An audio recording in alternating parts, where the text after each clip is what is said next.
Hello peoples, and welcome back to another Roblox challenge. Today, we will be seeing if it's possible to complete the demo 4 of Blocktales without action commands. But first, the rules. Generally, I'm not allowed to do anything while being attacked or while attacking myself. So like if an action command pops up on the screen, I'll have to reset my last checkpoint. Pretty much, and no other party members are allowed. If you want to see more specific rules, check the description. Now let's begin. One thing to note is that you should probably pick up the Sprinkle Meal if you want to live through the final boss. Also, I kind of died in the Ancient Tomb section, but at least I got a full heal out of it. Up next is this goofy genie. Anyways, I guess we are fighting now for some reason. But since the genie can't use magic, he uses his dummy instead to do the magic for him because loopholes. Anyways, he has 3 very annoying attacks.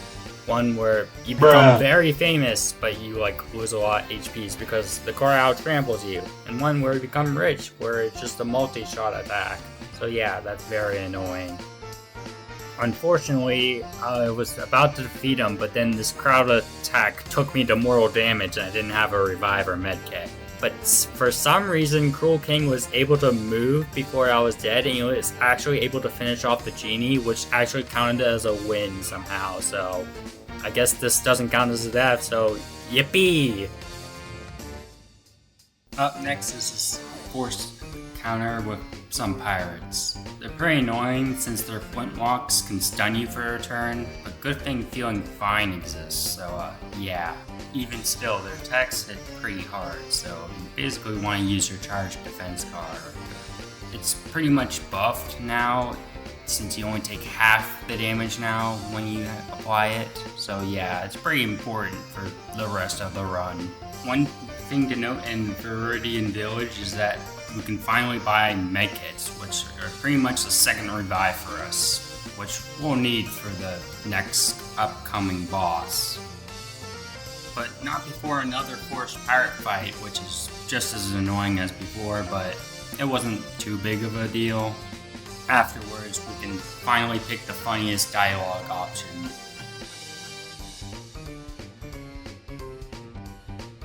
Anyways, up next is the Temple Guardian, who looks suspiciously similar to some other bosses I've seen.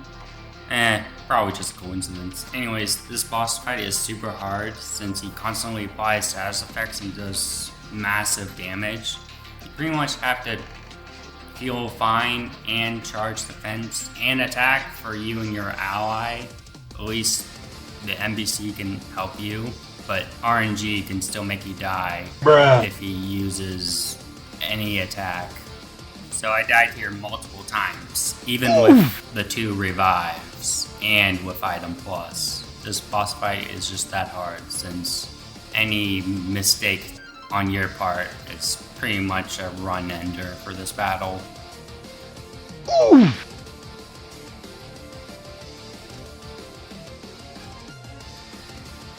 After finally defeating them on the 3rd try or something like that, I finally got my first and only level up for this chapter, and I upgraded BP.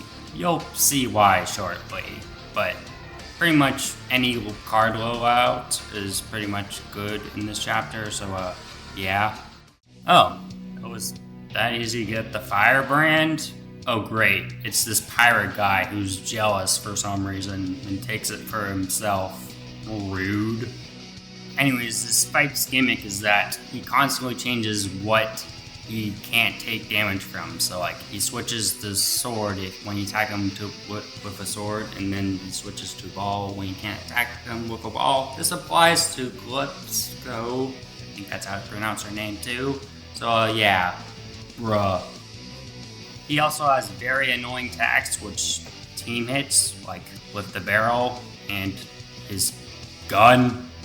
He can also summon ghosts who just act like him, so you definitely want to take them out with the Venom Shank if you have enough sword energy for it. I did beat the Captain Trouter fight first try, but unfortunately, we accidentally summoned an ancient god. No, this is not a joke. The ancients make hatred look like a plush chew toy compared with their attacks. Not only do they hit hard, but he also applies a burn effect and summons minions and stuff. And let's not forget about that one attack where he literally lasers you to death. You pretty much need the Ghost Walker or Ghost Potion, or else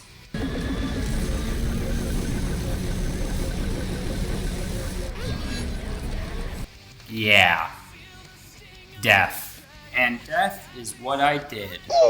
Yes, I died a lot in this boss, and it's super hard. And when he reaches half health, he just disables the sword fight on the height swords because he can. Yeah, that's fun. But miraculously, by some miracle, Calypso was able to actually beat the boss for me on my third attempt or something. So it is actually possible to beat Blocktales Demo 4 without action commands. I really didn't think the Ghost Potion would clutch in that fight, but it did. Anyways, yeah, that was the challenge. And I'll see you guys when Demo 5 releases.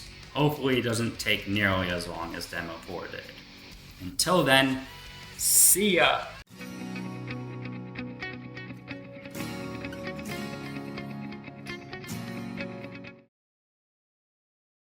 But the real question is, can you beat Blocktales pre-prologue without action commands?